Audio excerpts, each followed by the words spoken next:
What up? This is your boy Chipsey Ruffles with SneakerWorld, and I never really got a chance to introduce myself and what I'm about. So, as most of you know, I'm a huge sneakerhead, and specifically on Jordans. But recently, I checked myself into what's known as shoe therapy.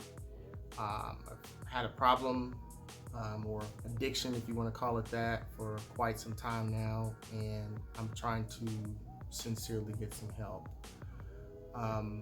It all started when I was about in the 4th grade, and everything seemed normal. We would just go outside and play at recess when I was in school, me and the other kids, and I noticed there was one kid in my class, and his shoes were just phenomenal. It wasn't like anything that me and the other kids had. I mean, we were running around with our, Pro Wings, or the little, I think it was Jordache was really big. They were imitation Jordans, and all the little cheap $10, $15 shoes that everybody would get before school started. So I saw this person, and their shoes were phenomenal. I mean, the leather looked great, and of course, you're not thinking about this when you're a kid, but I just specifically remember it was the Air Jordan 9 Olive.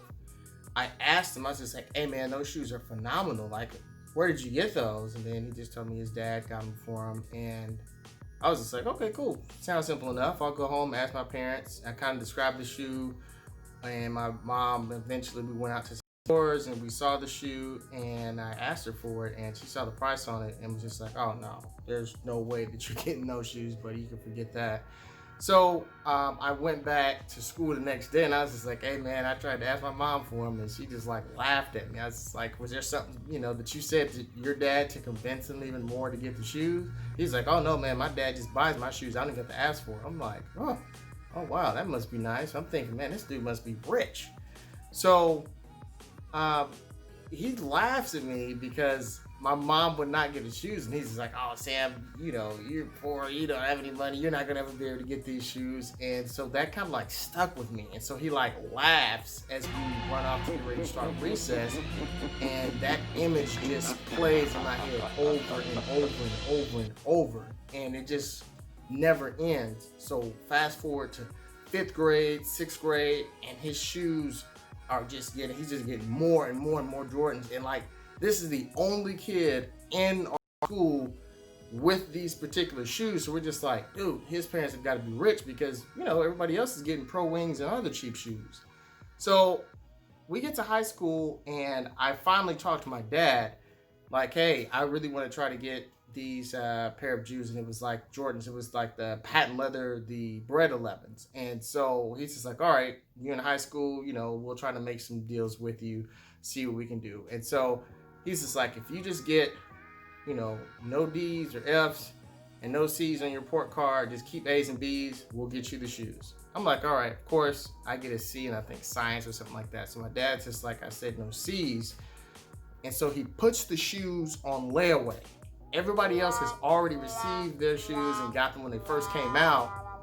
So here I come 3 or 4 months later with these fresh off layaway Jordans, and it's just like, everybody's thinking like, oh, you got a brand new pair of Jordans? Those are like so sold out. Like, how did you get those? And of course the Jordans weren't selling out right off the bat like they sell out now, but still 3 or 4 months later on Bred 11s, those are not going to stay in the stores long. Everybody knows that who keeps up with Jordans. And so the thing that was interesting was, I finally got these shoes. I had a friend in high school, and he got the black and white patent leather pair, and I saw those, and I was like literally just staring at his shoes every single class period. I couldn't even get my work done. I was just like, oh my God, what are those? What are those? Finally asked him, he told me what they were, and they sold out. So that's when I got the Bred 11s. So then I make another deal with my dad, and I get the flu games. And then we make another deal the next year, like the Lane 14s. And then I get the Brave Blue 13s. I think that's the last pair that I got. So I get to these Brave Blue 13s. I'm just like, all right, cool. I'm good to go. Now I get a job. And so now I can start getting the Jordans myself. And I'm out of school. So I ain't got to worry about, oh, you got to have this type of grade or that type of grade. So this is perfect. I can get whatever I want. I get the shoes and I finally come to a point I'm just like, okay, I gotta stop. I got enough Jordans. I'm good to go. I don't want this to become a habit. Go off to college. Of course, once you get in college, people who really trying to do well in college, they're not thinking about no Jordans, no shoes, nothing like that, because the books that you're getting cost about the same amount as a pair of Jordans. A science book or a math book could easily be about $150, $200, sometimes more if you don't get the book used. So I, go through college, don't get any more shoes, and I just kind of like forget about the whole sneaker thing. And so probably like 4 or 5 years after I've been out of school, I see I think it's like the black and red, the Dirty Breads that came out like 2014. I get the shoe, and my friend tells me, oh, I'm thinking I can just go to the store like I did back in the day. He's like, oh no, you gotta get a raffle ticket. I'm just like, what is a raffle ticket? So he tells me about the system of like, you gotta go to all these different stores, fill out raffle tickets, and then if they select your name, you win. I'm just like, you gotta do all this for a pair of Jordans? Like, I just went to the store back in the day, bought them, left, and that was it. But times have changed, and so the popularity of the shoe, just like I didn't know that it got that explosive and that important to people. And sure enough, I just, specifically remember I got those, I won them.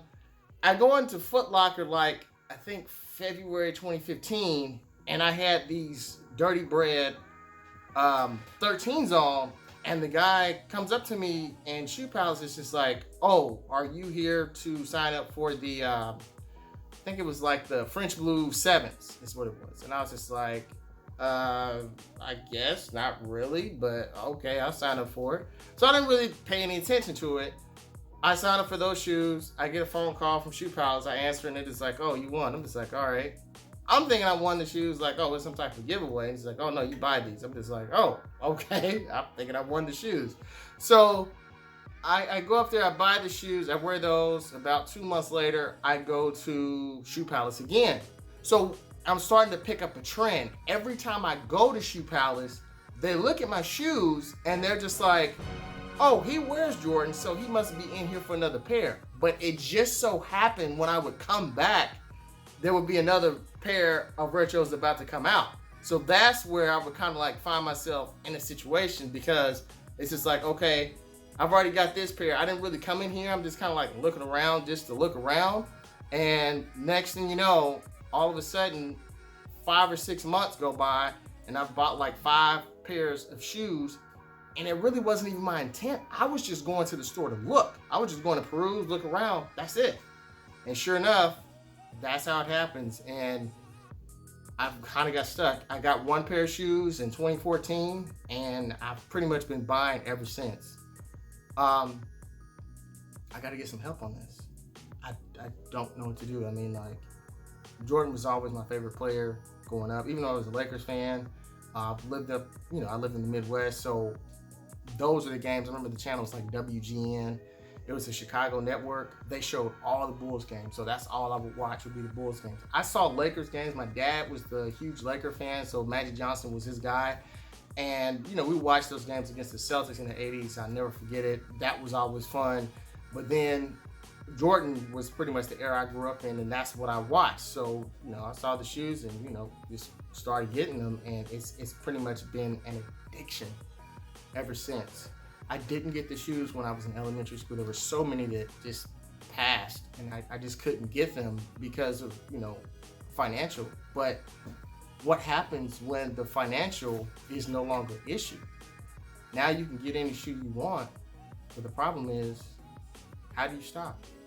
When do you stop? That's what most people are struggling with today.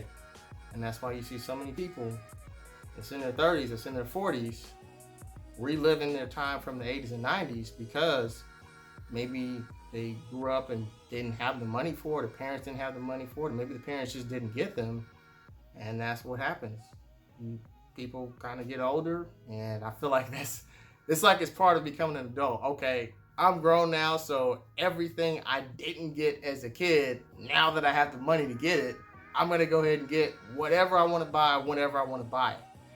Even today, still, my dad will be like, man, don't you have enough pair of Jordans? And I'll be like, yeah, but no, still keep getting other pairs. So, I don't know, guys. I need some help. But while I'm still on this what do you call it?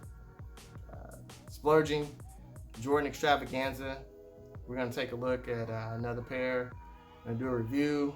Hopefully this shoe therapy will help me out by leaps and bounds. If not, I don't know. It's your boy, Chipsey. Chipsey!